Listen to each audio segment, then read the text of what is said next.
अस्सलाम वालेकुम नाजरीन, आप देख रहे हैं INN चैनल। मैं हूं शेख अहमद अली। आज की खास बात में हम देखेंगे कई अहम कौमी और बैनुल अक़वामी खबरें।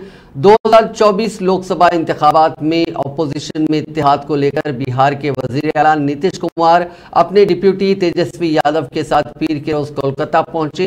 दोनों ने बंगाल की वज़ीर आला ममता बनर्जी से मुलाकात की। इस मौके पर नीतीश कुमार ने कहा कि बातचीत पॉजिटिव रही। वहीं ममता बनर्जी ने कहा कि उन्हें बीजेपी के खिलाफ अपोजिशन अलायंस के साथ जाने में कोई ईगो नहीं है। मैं चाहती हूं कि बीजेपी अगले इंतखाबात में हीरो से जीरो बन जाए। मुलाकात के बाद दोनों कायदीन ने प्रेस कॉन्फ्रेंस की।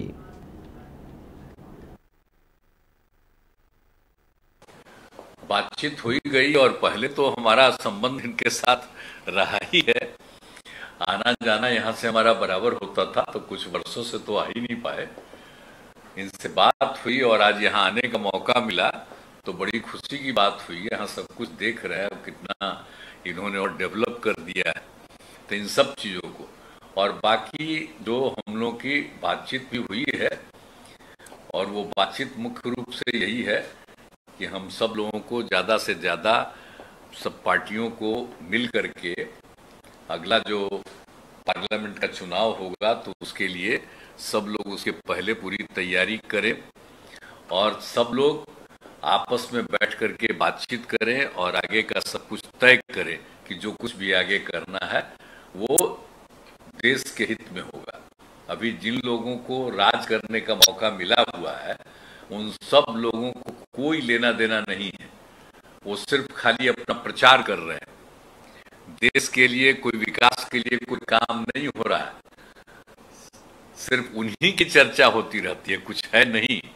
आप जरा सा देख लीजिए, यहीं पर आप देखिएगा तो यहाँ पर इन्होंने किया है कि दिल्ली ने किया है, तो कहीं भी चल करके आप देखिए ना कि वहां से जो काम हो रहा है।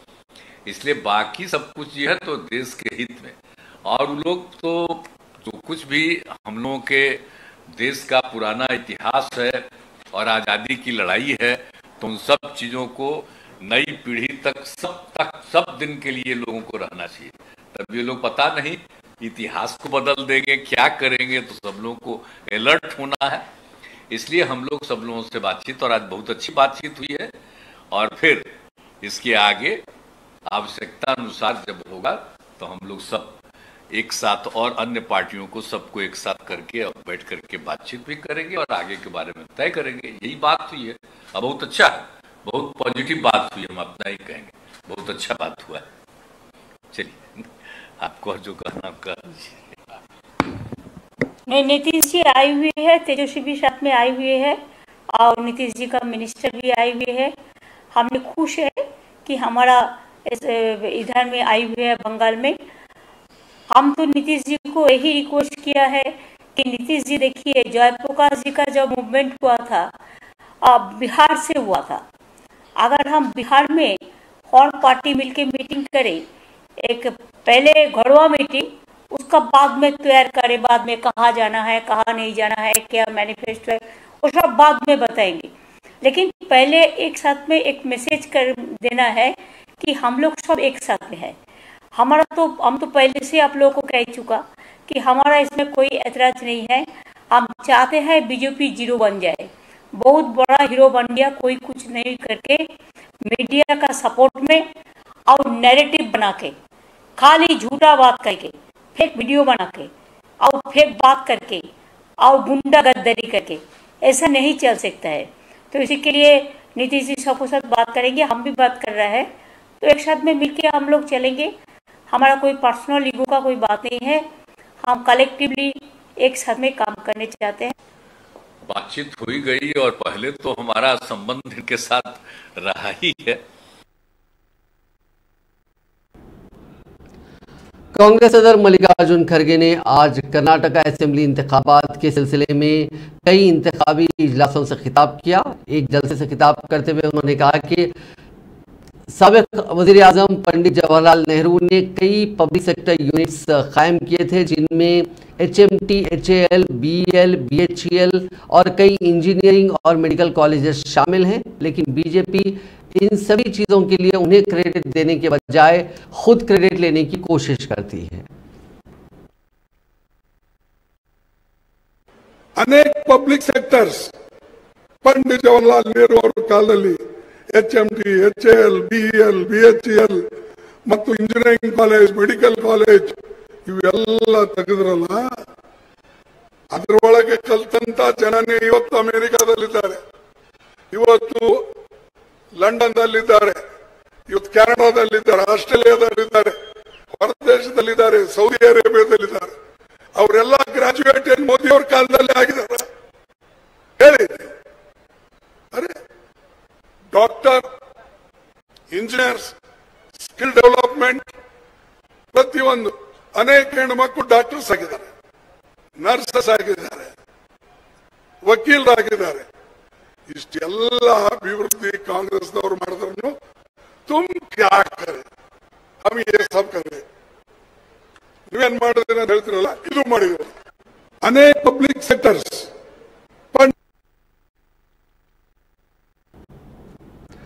राहुल गांधी 2 दिन के इंतखाबी दौरे पर कर्नाटका में हैं। उन्होंने पीर के रोज बेलगावी के रामदुर्ग में रैली से खिताब किया। राहुल ने कहा कि आजकल हुकूमत का 2-3 अरबपतियों पर ही फोकस है, जबकि किसानों, मजदूरों और छोटे वेंडरों पर होना चाहिए। अरबपतियों को बैंक से लोन आसानी से मिल जाता है और अगर कुछ हो जाता है तो आसानी से माफ हो जाता है, लेकिन किसानों का कर्ज कभी माफ नहीं होता। कभी कभी बीजेपी की मीटिंग होती है, नरेंद्र मोदी जी भ्रष्टाचार की बात करते हैं और उनके स्टेज पे चारों ओर कर्नाटक के 40% वाले नेता खड़े रहते हैं। ಭಾರತೀಯ ಜನತಾ ಪಾರ್ಟಿಯ ನಾಯಕರಾದ ನರೇಂದ್ರ ಮೋದಿ ಅವರು ಬಂದು ಭಾಷಣ ಮಾಡುವಾಗ ಭ್ರಷ್ಟಾಚಾರದ ವಿಚಾರದಲ್ಲಿ ಭಾಷಣ ಮಾಡ್ತಾರೆ. ಅವ್ರ ಸುತ್ತ ಇರ್ತಕ್ಕಂಥ 4-5 ಮಂದಿ ಪೂರ್ತಿ ಭ್ರಷ್ಟಾಚಾರದಲ್ಲಿ ಮುಳುಗಡೆ ಆಗಿರ್ತಕ್ಕಂಥವ್ರು ಇದ್ದಾರೆ. मोदी जी कहते थे भ्रष्टाचार से मैं लड़ता हूं। ನರೇಂದ್ರ ಮೋದಿ ಅವರು ಹೇಳ್ತಾ ಇದ್ರು ನಾನು ಭ್ರಷ್ಟಾಚಾರದ ವಿರುದ್ಧ ಹೋರಾಟ ಮಾಡ್ತಾ ಇದ್ದೀನಿ ಅಂತ ಹೇಳಿ. अब जो भ्रष्ट व्यक्ति नहीं है उसको निकाल दिया, ಆದರೆ ಭ್ರಷ್ಟ ವ್ಯಕ್ತಿ ಯಾರಲ್ಲ ಅವ್ರನ್ನ ಪಾರ್ಟಿಯಿಂದ ಹೊರಗಡೆ ಕಳಿಸಿದ್ದಾರೆ. मतलब आप भ्रष्टाचार के लिए लड़ते हो। ಆದ್ರಿಂದ ಅದರ ಅರ್ಥ ಭ್ರಷ್ಟಾಚಾರಕ್ಕೋಸ್ಕರ ನೀವು ಹೋರಾಟ ಮಾಡ್ತಾ ಇದ್ದೀರಾ ಅನ್ನೋದು ಸಾಮಾನ್ಯವಾಗಿ ಅರ್ಥ ಆಗುತ್ತೆ. अच्छा, दिलेश्वर स्वामी गदग जी ने भी कहा, ದಿಲ್ಗೇಶ್ವರ ಸ್ವಾಮಿ ಅವರು ಸಹ ತಮ್ಮ ಮುಂದೆ ಹೇಳಿದ್ದಾರೆ. मजेदार बात कही उन्होंने कि बीजेपी ने मुझे डिस्काउंट दिया। ಬಹಳ ಸೊಗಸಾದ ಒಂದು ಭಾಷಣ ಹೇಳಿದ್ರು. ಭಾರತೀಯ ಜನತಾ ಪಾರ್ಟಿ ಅವರು ಅವರಿಗೆ ಡಿಸ್ಕೌಂಟ್ ಕೊಟ್ಟಿದ್ದಾರೆ ಅಂತ ಹೇಳಿ. मतलब 40% नहीं लिए, सिर्फ 30% लिए।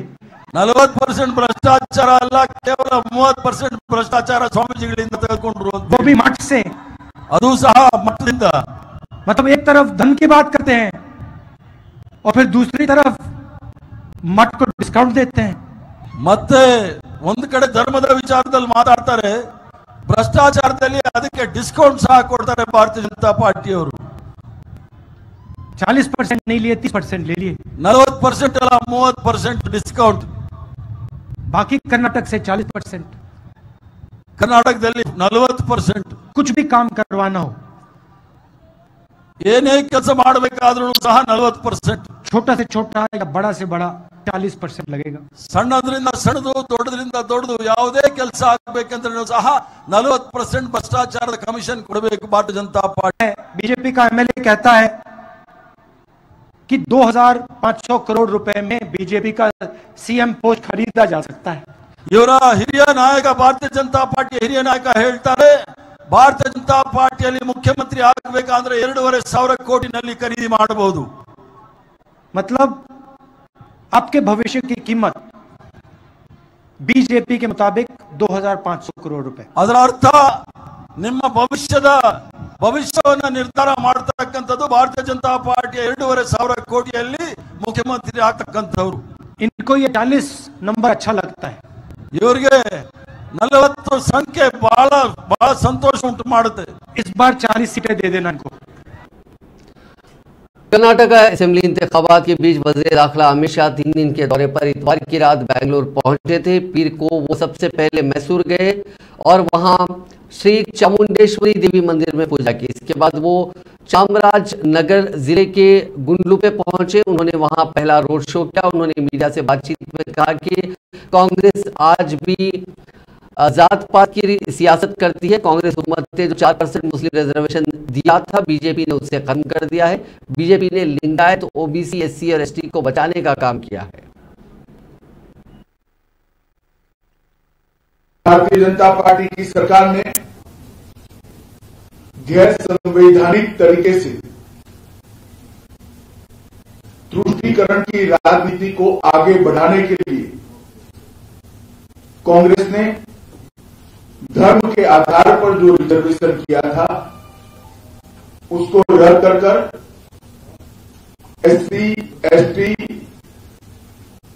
और ओबीसी की कैटेगरी में लिंगायत और वोकलिगा समाज के रिजर्वेशन के प्रतिशत में वृद्धि कर बहुत समय के बाद सामाजिक न्याय को आगे बढ़ाने का काम किया है। आप सभी जानते हैं धार्मिक आरक्षण संविधान सम्मत नहीं है, परंतु वोट बैंक की पॉलिटिक्स के लिए कांग्रेस ने इसको आगे बढ़ाया है। कांग्रेस के लिए कर्नाटक जन कल्याण का मुद्दा नहीं है, कर्नाटक के विकास का मुद्दा नहीं है। कांग्रेस कर्नाटक में अपने एटीएम को ढूंढ रही है और दूसरी ओर जेडीएस भी एक परिवारवादी पार्टी है जो हमेशा चुनाव तो कांग्रेस के सामने लड़ती है, परंतु चुनाव होने के बाद सत्ता प्राप्त करने के लिए कांग्रेस के साथ बैठती है। इसलिए मैं कर्नाटक की जनता को आज इस देश रेसलिंग फेडरेशन ऑफ इंडिया के सदर और बीजेपी एमपी ब्रिजभूषण शरण सिंह के खिलाफ दिल्ली के जंतर मंतर पर पहलवानों का धरना दूसरे दिन यानी पीर के रोज भी जारी रहा। विनेश फोगाट समेत 8 पहलवान सुप्रीम कोर्ट पहुंच गए। उन्होंने ब्रिजभूषण के खिलाफ एफआईआर दर्ज करने की अपील की। पहलवानों ने हरियाणा की खाप पंचायतों से तायद की दरखास्त की। उन्होंने खापों से माफी मांगते हुए कहा कि पिछले बार हमसे भूल हो गई थी, आज हमें आप सभी की जरूरत है, हमारा साथ दीजिए। सुबह बजरंग पुनिया ने कहा था कि इस डायस पर सभी सियासी पार्टियों का इस्तकबाल है। हालांकि जनवरी में मुजाहरे के दौरान डायस पर किसी भी सियासी पार्टी को परमिशन नहीं दिया गया था।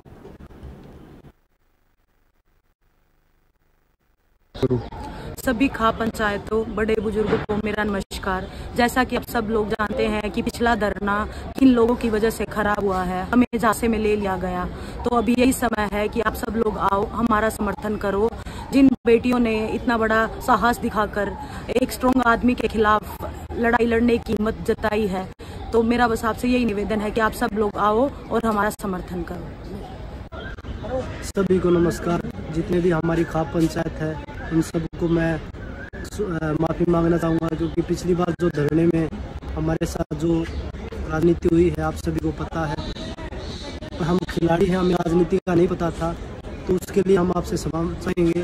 और मैं चाहूँगा कि जो आज हमारी बहन बेटियों की जो लड़ाई है, हम उसमें सब एक साथ एकजुट होकर उस लड़ाई को आगे लड़े और हमारी बहन बेटियों को न्याय दिलाएं।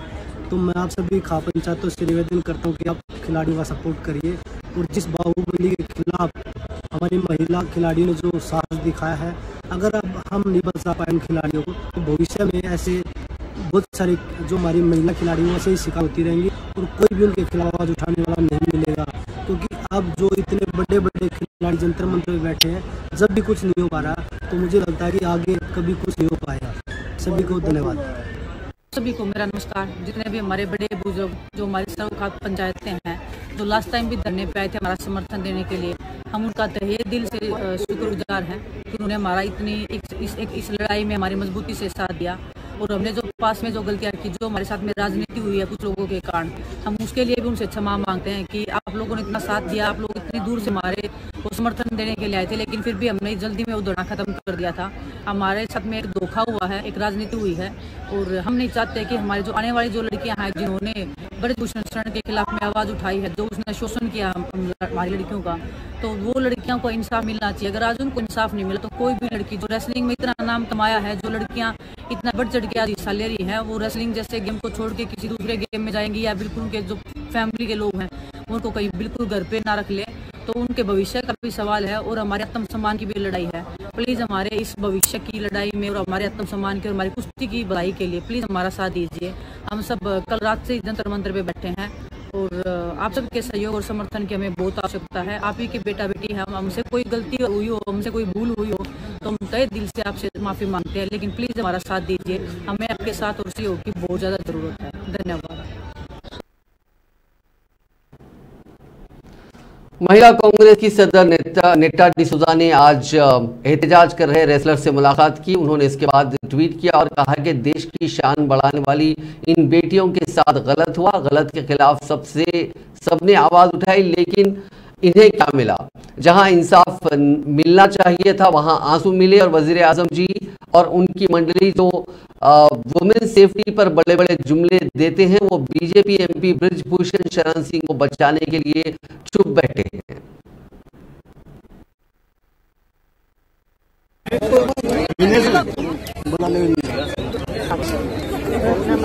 ये आंसू है ना, बहुत भारी पड़ेंगे।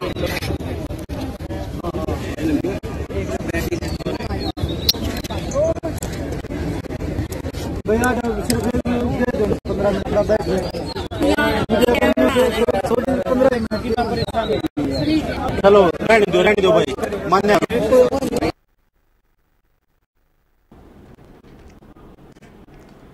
कांग्रेस के तर्जुमान जयराम रमेश ने आज पंचायत राज डे के मौके पर एक पैगाम शेयर किया। उन्होंने कहा कि आज सियासी तारीख का अहम दिन है। 30 साल पहले कॉन्स्टिट्यूशन में 73rd अमेंडमेंट लाया गया था। इसके जरिए पंचायत राज निज़ाम को मजबूत बनाने का काम किया गया। उन्होंने कहा कि साल 2010 में 24 अप्रैल को नेशनल पंचायत डे के तौर पर मनाया गया था। तभी से हर साल ये दिन पंचायती राज दिवस के तौर पर मनाया जाने लगा, लेकिन आज हमारे वज़ीर आज़म इसका क्रेडिट लेने की कोशिश कर रहे हैं। हुए प्रतिनिधियों से करीब 15 लाख महिलाएं हैं। 45% चुने हुए प्रतिनिधि हमारे पंचायती राज संस्थाओं में महिलाएं हैं। जब राजीव गांधी ने ये संविधान संशोधन की कल्पना की थी और जो अधिनियम पारित हुआ, जो विधेयक पारित हुआ, जो अधिनियम बना, उसमें महिलाओं को 1/3 आरक्षण दिया गया था। ऐसे तो अनुसूचित जाति और अनुसूचित जनजातियों के लिए आरक्षण देना अनिवार्य होता है संविधान के द्वारा, वो तो था ही, पर इसके अलावा पहली बार हमारे संविधान के किसी भी प्रावधान में महिलाओं को आरक्षण दिया गया था। इस 73वां संविधान संशोधन अधिनियम में 1/3 आरक्षण महिलाओं को दिया गया था। पर खुशी की बात यह है कि महिलाओं की संख्या, जैसा कि मैंने कहा, 1/3 नहीं है, 1/3 से भी बढ़कर करीब 45% अभी महिलाएं हैं जो चुनकर आए हैं पंचायती राज संस्था में। ऐसे ही 74वां संशोधन है जो शहरी इलाकों के लिए है, नगर पालिकाओं के लिए है, और वो जून के पहले तारीख से लागू होता है। तो जून के पहले तारीख को मैं उसके बारे में बात करूंगा। आज मैं सिर्फ पंचायतों तक मेरी बातें सीमित रखना चाहता हूं। 2010 के बाद जब राष्ट्रीय पंचायती दिवस राज मनाने की घोषणा की गई थी तत्कालीन प्रधानमंत्री डॉक्टर मनमोहन सिंह जी के द्वारा, तब यह सवाल उठा कि संविधान में तो प्रावधान है, अधिकार दिए गए हैं पंचायतों को क्या करना चाहिए, राज्यों को क्या करना चाहिए, केंद्र सरकार को क्या करना चाहिए। वज़ीर-ए-आज़म नरेंद्र मोदी ने मुख्तलिफ खेल मुकाबलों में शानदार कारकर्दगी के लिए मुल्क के शुमाली मशरकी खित्ते के खिलाड़ियों की सताइश की। मणिपुर में खेलों के महकमे के वजीरों के चिंतन शिविर से वर्चुअल तरीके से खिताब करते हुए मोदी ने मुल्क के खेलों की रिवायत को आगे ले जाने में शुमाल मशरक के अहम रोल को तस्लीम किया। वज़ीर-ए-आज़म ने मुल्क में खेलों से मुतालिक बुनियादी ढांचे को बेहतर बनाए जाने की ज़रूरत पर भी बात की और कहा कि होनहार और बासलाहियत खिलाड़ियों की मदद की जानी चाहिए और बैनुल अक़वामी सतह पर उनकी कामयाबी को यकीनी बनाया जाना चाहिए। तानब्बा केरला की बोट रेस की याद दिलाता है और पोलो से भी मणिपुर का ऐतिहासिक जुड़ाव रहा है। यानी जिस तरह नॉर्थ ईस्ट देश की सांस्कृतिक विविधता में नए रंग भरता है, उसी तरह देश की खेल विविधता को भी नए आयाम देता है। मुझे उम्मीद है देश भर से आए स्पोर्ट्स मिनिस्टर्स मणिपुर से बहुत कुछ सीख करके जाएंगे और मुझे विश्वास है मणिपुर के लोगों का स्नेह, उनका आतिथ्य भाव आपके प्रवास को और आनंदमय बना देगा। मैं चिंतन शिविर में भाग ले रहे सभी खेल मंत्रियों का, अन्य महानुभावों का स्वागत करता हूं, इस प्रयास का अभिनंदन करता हूं। साथियों, कोई भी चिंतन शिविर चिंतन से शुरू होता है, मनन के साथ आगे बढ़ता है और क्रियान्वयन पर पूरा होता है। यानी first comes reflection, then realisation and then implementation and action. वज़ीर-ए-आज़म नरेंद्र मोदी ने पीर के रोज मध्य प्रदेश के रेवा में प्रोग्रामों में हिस्सा लेने के बाद केरल पहुंचे। उन्होंने कोच्चि में पहले पैदल रोड शो किया और बाद में गाड़ी में बैठकर लोगों के बीच पहुंचे। 2 किलोमीटर लंबे रोड शो में वो INS Garuda naval air station के यूथ प्रोग्राम के वेन्यू तक पहुंचे। इस दौरान वो केरल के परिधन में कस्टमरी परिधन में नजर आए। पीएम मोदी को देखने के लिए सड़कों के दोनों जानिब भारी भीड़ जमा की गई थी। दिल्ली हुकूमत ने मजदूरों को DCB बसेस में सफर करने के लिए मुफ्त पासेस देने का फैसला किया है। दिल्ली के वज़ीर आला के दफ्तर ने पीर के रोज एक ट्वीट में कहा कि वज़ीर आला अरविंद केजरीवाल ने महकमे मेहनत और मजदूरी के साथ अहम जायजा मीटिंग में शिरकत की। इस दौरान उन्होंने महकमे को हुक्म दिया कि वो दिल्ली में रजिस्टर्ड तमाम 13 लाख मजदूरों को सरकारी सहूलियात और स्कीमों का फायदा पहुंचाने के लिए काम करें। मीटिंग में तमाम रजिस्टर्ड मजदूरों को बसों में मुफ्त सफर के लिए सालाना DTC पासेस देने का फैसला किया। मजदूरों की रिहाइश के लिए मकानात और हॉस्टल के इंतजाम के साथ साथ तमाम मजदूरों के बच्चों के लिए मुफ्त कोचिंग का इंतजाम करने का भी फैसला किया गया। उन्होंने कहा कि तमाम मजदूरों को टूल किट्स दी जाएंगी और उनके लिए बड़े पैमाने पर स्किल डेवलपमेंट प्रोग्राम्स चलाए जाएंगे। राहुल गांधी को पटना हाईकोर्ट से राहत मिली है। हाईकोर्ट ने MP MLA कोर्ट में चल रही अदालती कार्रवाई पर रोक लगा दी है। निचले कोर्ट में पेश होने से छूट मिल गई है। 15 मई तक कोर्ट ने ये रोक लगाई है। मामले में अगली सुनवाई 16 मई को होगी।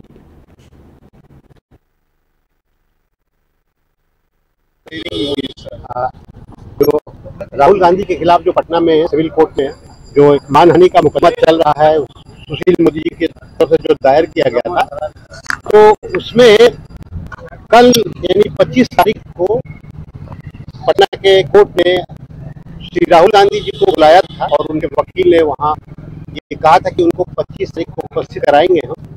लेकिन उसके बाद उन्होंने एक पिटीशन फाइल किया हाई कोर्ट में कि अब एक नया फैसला चूंकि सूरत कोर्ट आ गया है जिसमें कि राहुल गांधी जी को उसी अपराध के लिए सजा हो गई है, यानी कि मानहानि के लिए ही उनके खिलाफ एक गुजरात के MLA ने जो वहाँ मुकदमा दायर किया था गुजरात में सूरत में, उस केस में उनको बाकायदा ट्रायल करके और उनको सजा दे दी गई है। तो जब उनको उसी अपराध के लिए एक जगह सजा दी गई है तो यहाँ पर पटना के कोर्ट में उनके ऊपर ट्रायल नहीं चलना चाहिए और इसलिए हम लोग आए हैं यहाँ कि उसको स्टे किया जाए, स्थगित किया जाए अभी। तो उस पर आज सुनवाई हुई कोर्ट के द्वारा और कोर्ट ने मुझे समय दिया है कि आप इसका जवाब दें जो आज इन्होंने बहस रखी है अपनी, कि क्योंकि एक कोर्ट से उन पर मुकदमा चल करके उनको सजा हो गई है, तो संविधान के प्रावधान और क्रिमिनल प्रोसीजर कोड के प्रावधान के तहत क्या उन पर दोबारा उसी अपराध के लिए ट्रायल चल सकता है या उनको सजा दी जा सकती है। तो इस पर मैंने कोर्ट से वक्त लिया है कि मैं कोर्ट को इसका जवाब दूंगा और पुनः ये मामला अब सुनवाई के लिए आएगा 15 मई को।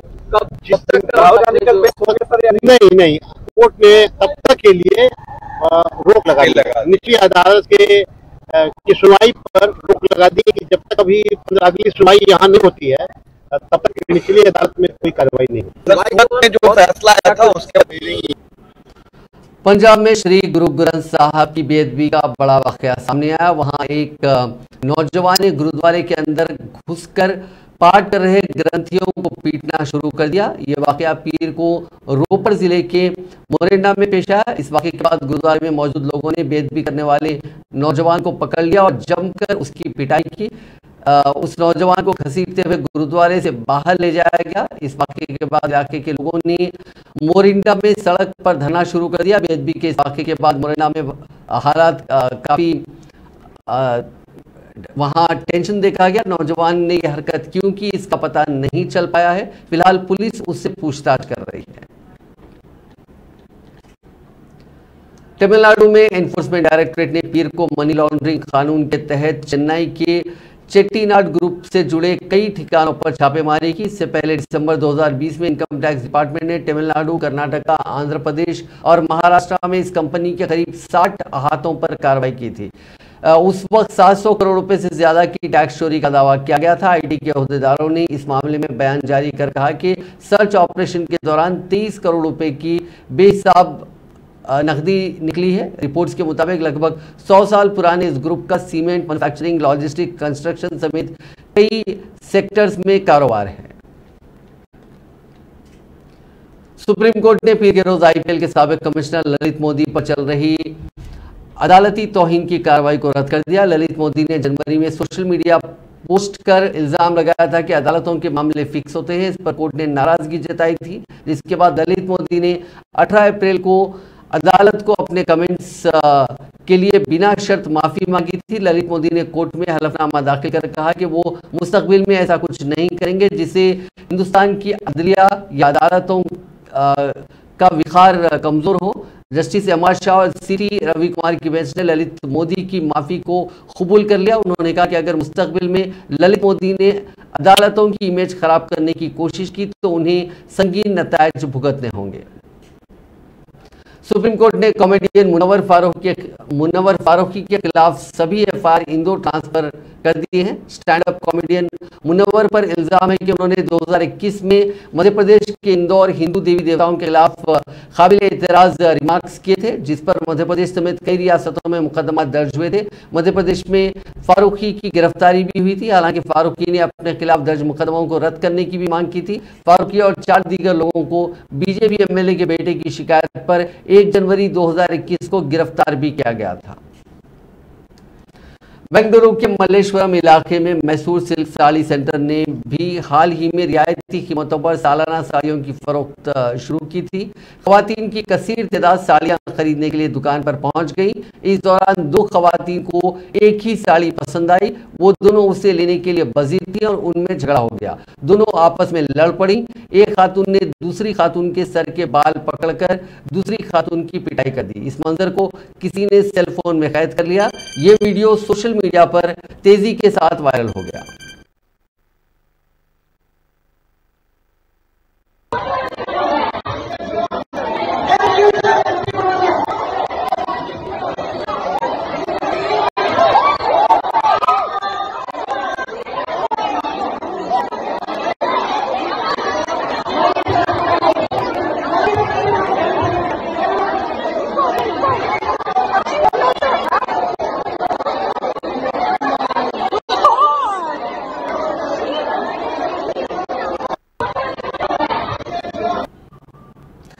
नाजरीन, आज की खास बात में बस इतना ही। आपसे कल मुलाकात होगी नई खबरों के साथ। आप देखते रहिए INN चैनल।